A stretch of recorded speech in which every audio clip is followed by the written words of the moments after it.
That's why. Now, you all usually make a lot of funds for when the auction comes. So we need to encourage these businesses to give you a call. You know, they might be some businesses watching right now, or churches like to donate something just for this auction, just to help a family or whatever, and they can do that. And something else that we started 2 years ago in our auction, a lot of people will come to me or they'll say, you know, I'd love to donate something, but I don't have anything to donate or whatever. Right. And especially if they look like they might be able to cook. We started a sweet shop Oh. 2 years ago. It's been very successful and a lot of fun. And what we do, people will just bring in baked goods, you know. Oh, that's so good. Nice cakes or nice pies or fudge or something, and they donate it, in honor of someone. It may be their mother's favorite recipe for something, and we tell the story on air. Oh, that's so And it has really gone over good. It's one of my favorite parts of the So auction. now there's a lot of good cooks up in London. I know that. You know, them fudge and peanut butter rolls and all that. And cakes. Oh my goodness, I'm getting hungry already.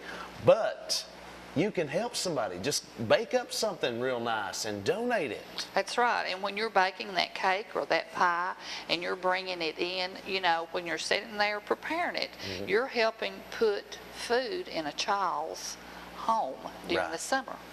Takes so much for granted. And you know, people don't realize they are kids right here in our community that's going without food, without lunch, without dinner or supper.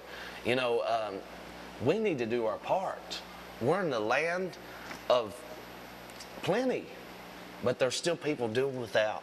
We do. On one of our routes, we would go into kind of a cul-de-sac type, and it takes a little while to get a relationship because, I mean, some people don't know. All of a sudden you have this group coming in, they're handing out food, you know, on this day and age. Kind of have to be a little careful, but by the end of the summer, it was amazing. I mean, we would turn down that lane and there were kids everywhere. Right.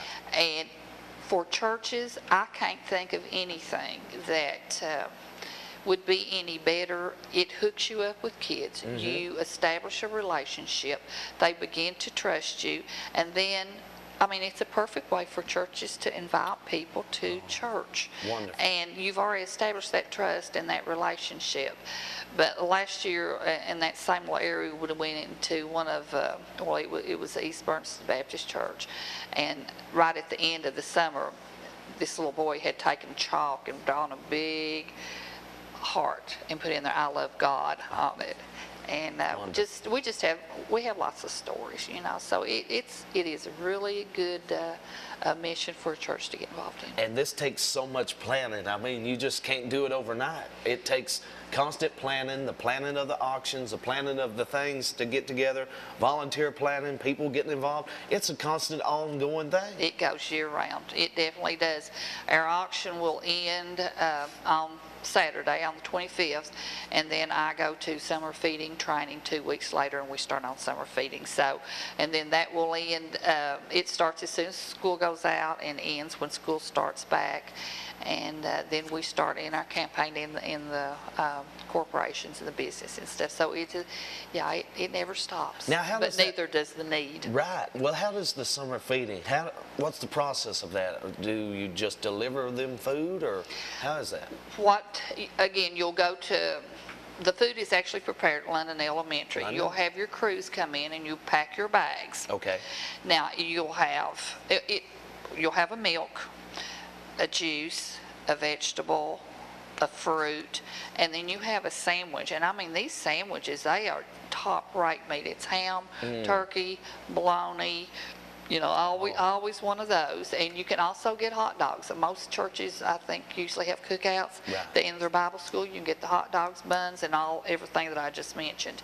So it's packed into a bag, and you put in your whatever, if it's a car, van, whatever, to deliver. And then you go out into your areas. Now, when the kids come out, you do have to sit there and watch them eat that sandwich. That's The only kind, I won't say a problem, it's just something I wish we could change.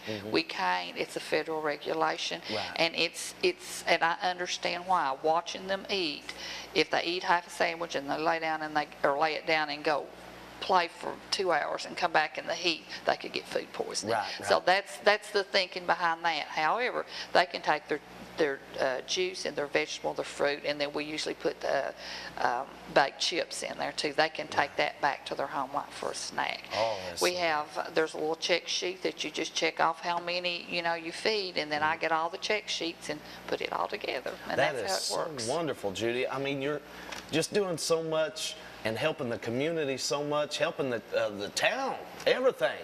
Just reaching out from your heart. So that's what we need to do, is get behind the United Way.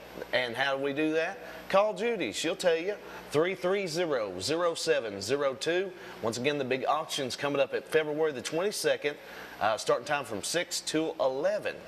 Correct.